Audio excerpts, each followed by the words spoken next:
Hi students, good morning everyone. आप लोगों को कल का वीडियो में फ्यूचर टेंस के उपभेद के बारे में बताया गया था और आज फ्यूचर टेंस का चार उपभेद होते हैं, जिसमें से पहला भेद को आज आप लोगों को बताएंगे। तो आइए ध्यान से इस वीडियो को देखिए और समझिए। तो सबसे पहले आप लोगों को फ्यूचर इंडेफिनिट टेंस यानी कि फ्यूचर इंडेफिनिट टेंस या उसको हम लोग बोल सकते हैं सिंपल फ्यूचर टेंस, तो उसी को आज हम पढ़ाने जा रहे हैं। तो एक नंबर में पढ़ेंगे फ्यूचर इंडेफिनिट टेंस या सिंपल फ्यूचर टेंस। तो देखिए, सबसे पहली बात इसका पहचान कैसे पहचानेंगे कि फ्यूचर इंडेफिनिट टेंस है। तो लिखेंगे जिस हिंदी वाक्यों के अंत में गा गे गी इटी से लगा रहे तो उसे सिंपल फ्यूचर टेंस समझेंगे।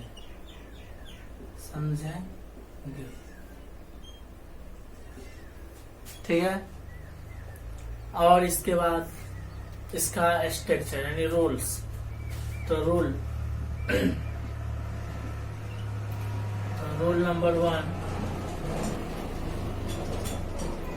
सब्जेक्ट प्लस सेल या will plus verb plus object. ये इसका रूल्स होता है, जिसके माध्यम से हम वाक्य को, हिंदी वाक्य को इंग्लिश में कन्वर्ट कर सकते हैं, यानी ट्रांसलेट कर सकते हैं। कुछ इसमें नियम है, तो उसको बता देते हैं कि सेल का यूज कहाँ किसके साथ करते हैं और विल का यूज किसके साथ करते हैं। तो देखिए, नोट में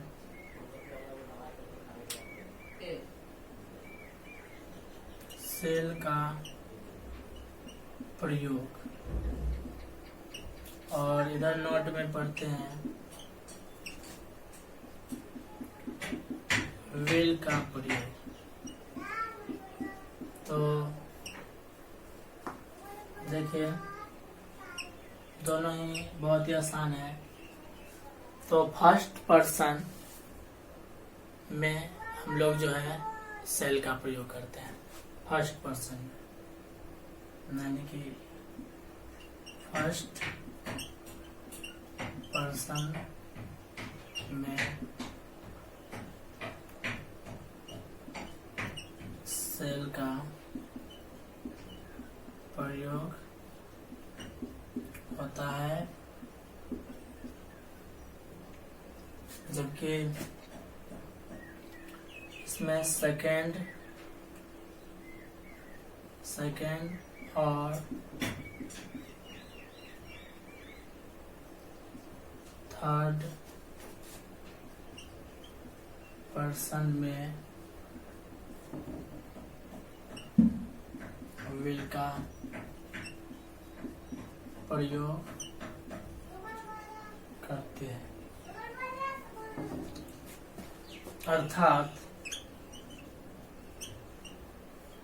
अर्थात आई और वी के साथ सेल अर्थात यू, ही, सी, इट और नाउ।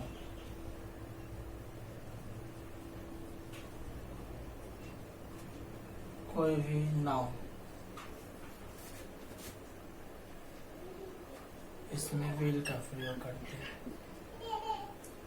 तो विल का प्रयोग करते हैं, एक बार फिर से समझ लीजिए।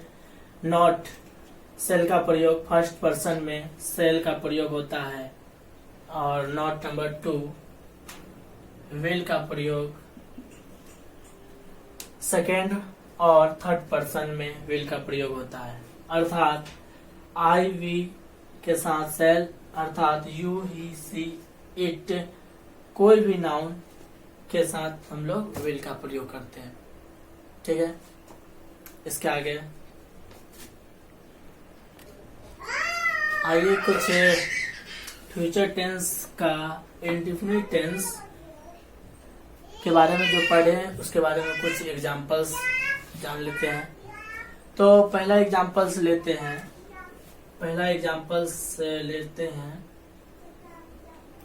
हम। पहला एग्जांपल्स कुछ भी ले सकते हैं जो मन में हो। तो भारत तरक्की करेगा, ये ले लेते हैं। भारत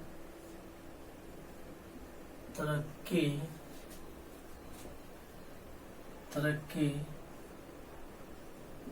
करेगा। दूसरा में ले लेते हैं, आप मुझे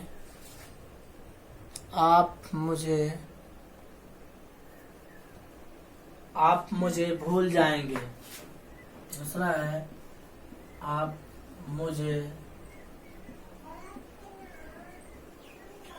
भूल जाएंगे। आप मुझे भूल जाएंगे।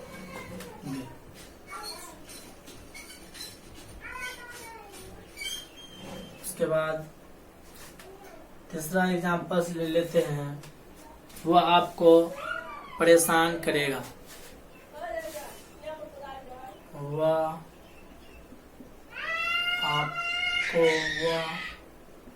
आपको परेशान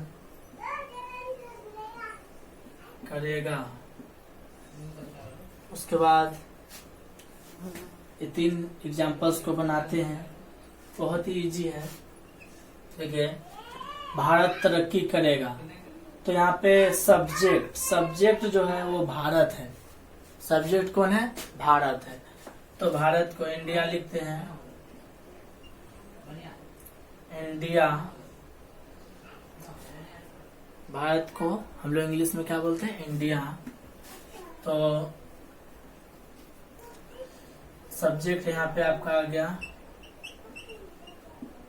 इंडिया। उसके बाद तरक्की करेगा, तो यानी कि सब्जेक्ट प्लस उसके बाद सेल या विल का प्रयोग करेंगे। तो ये जो है ना नाउन है, इंडिया क्या है? नाउन है। तो हम इसके साथ विल लगाएंगे। तो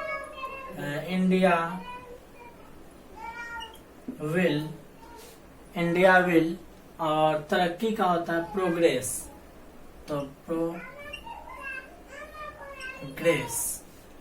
प्रोग्रेस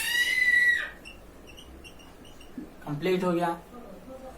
उसके बाद दूसरा है बी नंबर में, आप मुझे भूल जाएंगे। आप मुझे भूल जाएंगे तो क्या आ जाएगा?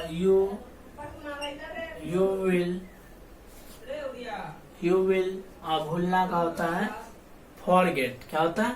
फॉरगेट। तो फॉरगेट। और मुझे, तो मुझे का हो जाएगा मी। ठीक है। उसके बाद सी नंबर में आ जाते हैं, वह आपको परेशान करेगा। वह आपको परेशान करेगा। तो वह जो है पुरुष है। कौन है? पुरुष है। तो ही, और इसके साथ भी हम लोग विल का प्रयोग करेंगे। और